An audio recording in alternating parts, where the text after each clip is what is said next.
कहानी की शुरुआत में हम एक लड़की को देखते हैं जिसका नाम केटी होता है, जिसका सपना है कि वो एक सफल मॉडल बने।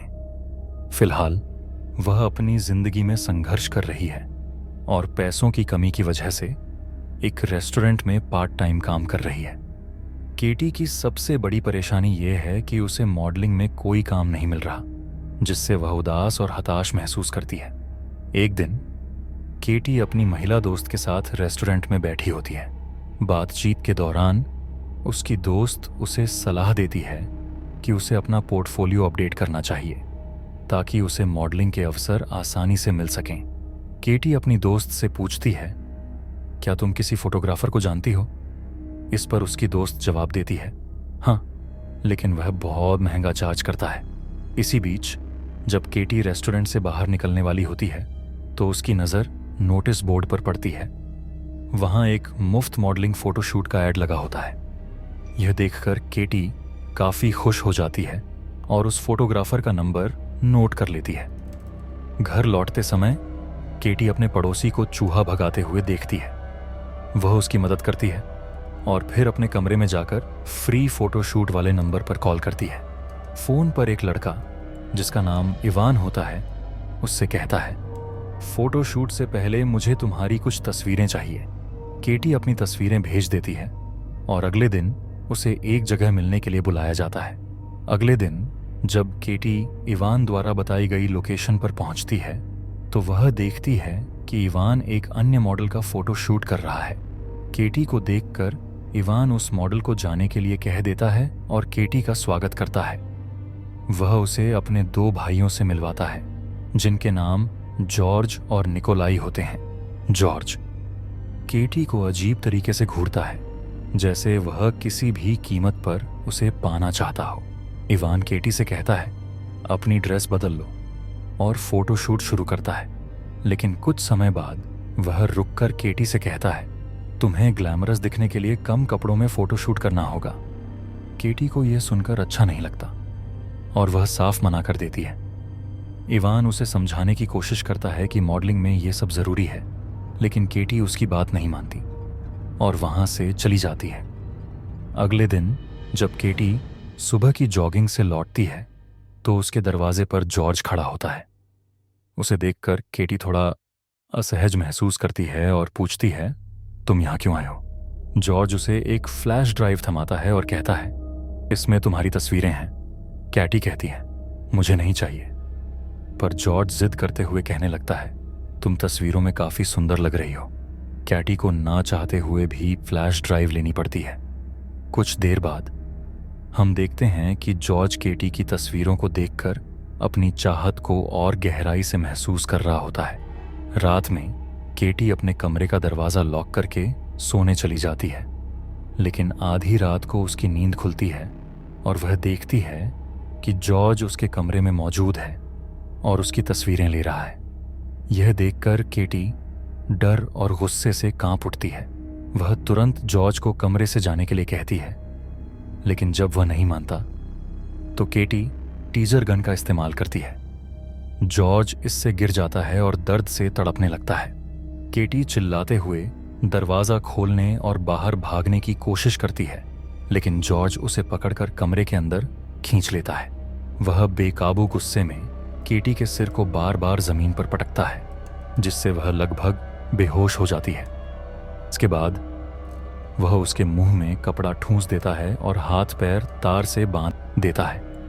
बेबस केटी की हालत देखकर जॉर्ज उसे और डराने की कोशिश करता है और उसे अपने प्यार को स्वीकारने के लिए कहता है, लेकिन केटी बस रोती रहती है। इसी दौरान केटी का पड़ोसी लड़का शोर सुनकर कमरे के अंदर आने की कोशिश करता है। दरवाजा खुलते ही वह केटी को बंधा हुआ देखकर चौंक जाता है और उसकी मदद के लिए आगे बढ़ता है। तभी जॉर्ज अचानक चाकू लेकर सामने आता है और बेरहमी से लड़के पर वार कर उसकी जान ले लेता है। केटी यह सब बेबस होकर देखती है। उसकी आंखों में आंसू और डर का सैलाब उमड़ पड़ता है। इसके बाद जॉर्ज केटी के साथ गलत हरकत करता है, लेकिन जैसे ही उसे अपनी गलती का एहसास होता है वह घबरा जाता है और मदद के लिए अपने भाइयों निकोलाई और इवान को बुलाता है। जब वे दोनों वहां पहुंचते हैं तो स्थिति देखकर जॉर्ज पर गुस्सा करते हैं। वे सोचते हैं कि अब इस स्थिति से कैसे निकला जाए। इवान जल्दी से घर में पड़े कुछ दस्ताने निकालता है और अपने भाइयों को पहनने को कहता है। वे अपराध के सारे सबूत मिटा देते हैं और जॉर्ज के फिंगरप्रिंट भी साफ कर देते हैं। फिर वे जबरन केटी को कैटामाइन नाम का ड्रग खिलाते हैं, जिससे वह बेहोश हो जाती है। इसके बाद वे उसे गाड़ी में डालकर एक अज्ञात जगह ले जाते हैं। जब केटी को होश आता है तो वह खुद को एक बेसमेंट में पाती है, जहां उसके हाथों में हथकड़ियां लगी होती हैं। वह दर्द और थकान से कराहती है और पानी मांगती है, लेकिन कोई उसकी मदद नहीं करता। वह रोते हुए छोड़ने की विनती करती है, लेकिन उसकी पुकार अनसुनी कर दी जाती है। कुछ समय बाद जॉर्ज उसके पास आता है और उसके लिए कपड़े और जूते लाता है। वह हथकड़ी खोलकर उसे ड्रेस पहनाने की कोशिश करता है। तभी केटी मौका पाकर पास पड़ी एक बाल्टी से जॉर्ज के सिर पर वार कर देती है, जिससे वह बेहोश हो जाता है।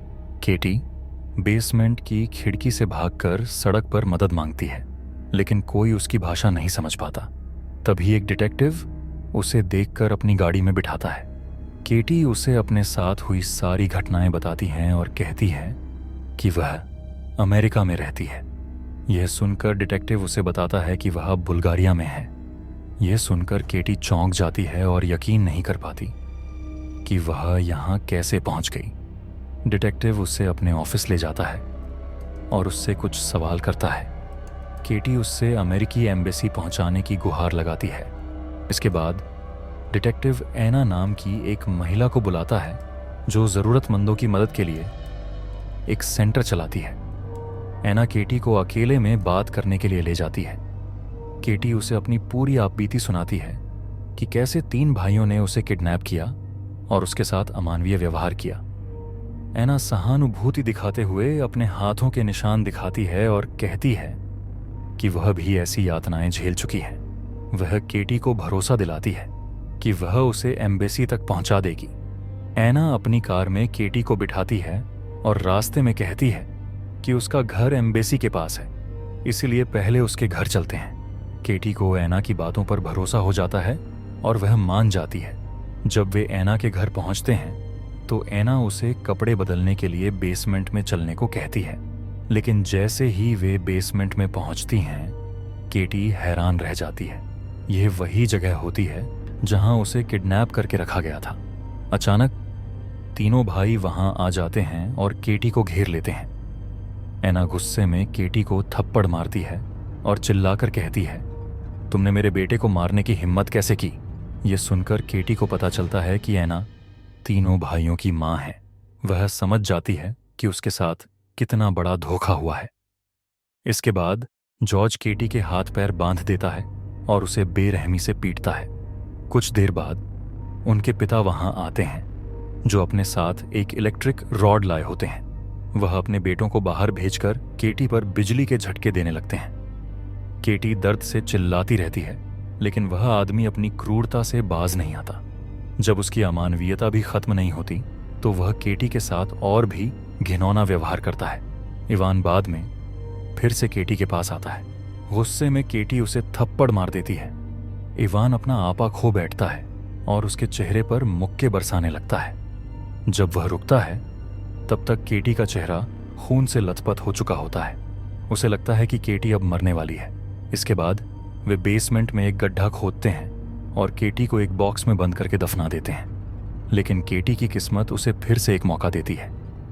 बॉक्स नीचे सेवर सिस्टम में गिर जाता है और केटी की जान बच जाती है। घायल, थकी हुई और भूखी केटी किसी तरह खुद को संभालती है और सेवर में आगे बढ़ती है। रास्ते में उसे पुराने कपड़े और एक लाइटर मिलता है। वह चूहों को पकाकर आग में सेंकती है और उन्हें खाकर अपनी भूख मिटाती है। कैटी ऐसी हालत में होती है कि बाहर निकलने या किसी मदद की उम्मीद कर पाना उसके लिए मुमकिन नहीं होता। वह कुछ दिनों तक वहीं सुरंग में ठहर जाती है। धीरे धीरे उसकी स्थिति थोड़ी बेहतर होती है तो वह सुरंग में आगे बढ़ती है। रास्ते में उसे एक पुराना दरवाज़ा मिलता है जो सीधे एक चर्च कॉन्वेंट में खुलता है। चर्च में कैटी की मुलाकात एक फादर से होती है। फादर उसे देखकर तुरंत समझ जाते हैं कि उसके साथ कुछ गंभीर हुआ है। क्योंकि वह बेहद डरी और बुरी हालत में होती है। दयालु स्वभाव के फादर उसे खाना, पानी, साफ कपड़े और एक बाइबल देते हैं। कैटी बिना कुछ कहे या धन्यवाद दिए बाइबल अपने पास रख लेती है और वहां से चली जाती है। हालांकि वह फादर को अपनी आपबीती नहीं बताती। कैटी कुछ और दिन सुरंग में ही रहती है। फादर द्वारा दिए गए भोजन और आराम से उसकी चोटें धीरे धीरे ठीक होने लगती हैं। एक दिन कैटी को सुरंग से बाहर निकलने का रास्ता मिल जाता है। वह अमेरिकी दूतावास के पास पहुंचती है, लेकिन अंदर जाने का साहस नहीं जुटा पाती। आखिरकार वह वापस सुरंग के रास्ते चर्च लौट आती है। फादर उसे दोबारा देखकर कहते हैं, मैं पुलिस को बुलाकर तुम्हारी मदद कर सकता हूं। फादर को यह समझ आ चुका होता है कि कैटी के साथ कुछ बड़ा अन्याय हुआ है, लेकिन कैटी उनकी बात को अनसुना कर देती है और कुछ भी कहने से इनकार कर देती है। जाते जाते वह बाइबल का एक पन्ना खोलकर छोड़ देती है, जिसमें लिखा होता है, प्रतिशोध मेरा है। इसे देखकर फादर समझ जाते हैं कि कैटी बदला लेने के लिए तैयार है। कैटी की बदले की योजना शुरू होती है। पहला कदम, वह अन्ना के कमरे में चोरी करके पैसे जुटाती है। इन पैसों से वह अपने लिए हथियार, कपड़े और टॉर्चर के उपकरण खरीदती है। दूसरा कदम, कैटी अन्ना और उसके परिवार की दिनचर्या पर नजर रखती है। सबसे पहले वह जॉर्ज को निशाना बनाती है। जॉर्ज को एक कॉफी शॉप में देखकर कैटी उसे सुरंग की ओर ले जाती है, जहां वह लंबे समय तक छिपी रही थी। जॉर्ज सुरंग में उसका पीछा करता है। कैटी मौका देखकर उसे बेहोश कर देती है। होश में आने पर जॉर्ज खुद को बंधा हुआ पाता है। कैटी उसके शरीर पर चाकू से घाव करती है और फिर उन घावों पर ग्रीस लगाकर संक्रमण का दर्द बढ़ा देती है।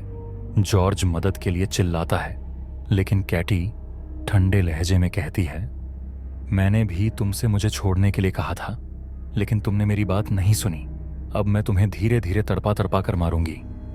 निकोलाई एक नाइट क्लब में पार्टी कर रहा होता है। कैटी उसके ड्रिंक में ड्रग मिला देती है, जिससे उसकी तबीयत खराब हो जाती है। वह बाथरूम की ओर भागता है, जहां कैटी पहले से इंतजार कर रही होती है। कैटी बाथरूम का दरवाजा बंद कर देती है और उसे धक्का देकर गिरा देती है। फिर वह उसका सिर बिना फ्लश वाले टॉयलेट में डाल देती है। निकोलाई दम घुटने की वजह से दर्दनाक मौत का शिकार हो जाता है। अगले दिन कैटी का बदला लेने का सिलसिला उसके चरम पर पहुंच जाता है। इस बार उसका निशाना उन भाइयों का पिता बनता है। वह चर्च में प्रार्थना कर रहा होता है, तभी कैटी उसके सामने आती है। पिता उसे देखकर डर जाता है और उसका पीछा करते हुए बेसमेंट में पहुंचता है। कैटी अचानक उसके सिर पर पत्थर से हमला करती है, जिससे वह बेहोश हो जाता है। जब पिता को होश आता है तो वह खुद को मेटल के बिस्तर से बंधा हुआ पाता है। कैटी उसे प्राइवेट पार्ट पर इलेक्ट्रिक शॉक देकर दर्द देती है। फिर वह पूरे शरीर पर बिजली के झटके देती है। अंत में वह उसके मुंह में एक बड़ा वायर ठूंस देती है। झटकों के कारण उसका चेहरा जल जाता है और वह दर्द से तड़प तड़प कर दम तोड़ देता है। इधर जब आना घर लौटती है तो उसे बेसमेंट से अजीब आवाजें सुनाई देती हैं। वह जांच करने के लिए नीचे जाती है, लेकिन कैटी उसे पीछे से धक्का देकर सीवर में गिरा देती है। जब अन्ना को होश आता है तो वह खुद को अपने बेटे जॉर्ज के पास बंधा हुआ पाती है। अपने बेटे की हालत देखकर वह चीखने लगती है। तभी कैटी उसे दोबारा बेहोश कर देती है। दूसरी तरफ इवान जब घर लौटता है और किसी को नहीं पाता तो वह बेसमेंट के रास्ते सीवर में चला जाता है। जैसे ही कैटी को किसी के आने की आहट मिलती है, वह छुप जाती है। इवान वहां जॉर्ज को बुरी हालत में देखता है। तभी कैटी उस पर हमला कर उसे भी बेहोश कर देती है। होश में आने के बाद इवान खुद को मेटल फ्रेम से बंधा पाता है। कैटी उस पर एक मशीन का इस्तेमाल करती है, जो उसके प्राइवेट पार्ट को पूरी तरह से कुचल देती है। दर्द के बीच इवान खुलासा करता है कि आना उसकी सौतेली माँ है।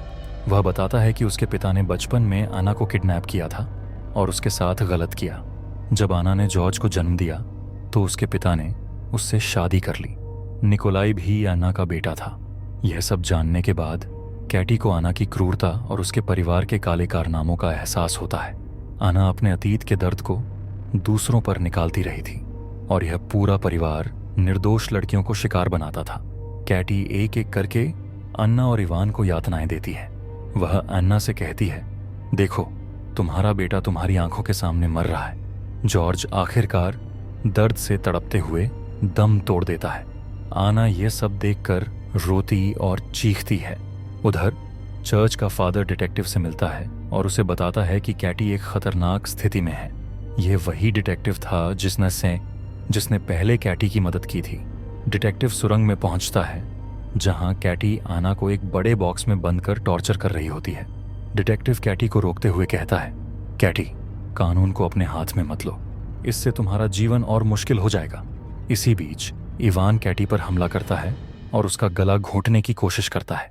डिटेक्टिव उसे रोकने की कोशिश करता है, लेकिन इवान नहीं रुकता। आखिरकार डिटेक्टिव उसे गोली मार देता है, जिससे इवान की मौके पर मौत हो जाती है। डिटेक्टिव कैटी से कहता है, अब इसे यहीं खत्म करो, अन्ना को कानून के हवाले कर दो। कैटी अपनी भावनाओं पर काबू पाती है और अन्ना को सजा दिलाने के लिए पुलिस के हवाले कर देती है। अन्ना को उसके परिवार के अपराधों में शामिल होने के लिए गिरफ्तार कर लिया जाता है। डिटेक्टिव उसे जेल भेजने का इंतजाम करता है। कैटी फादर और डिटेक्टिव का धन्यवाद करती है।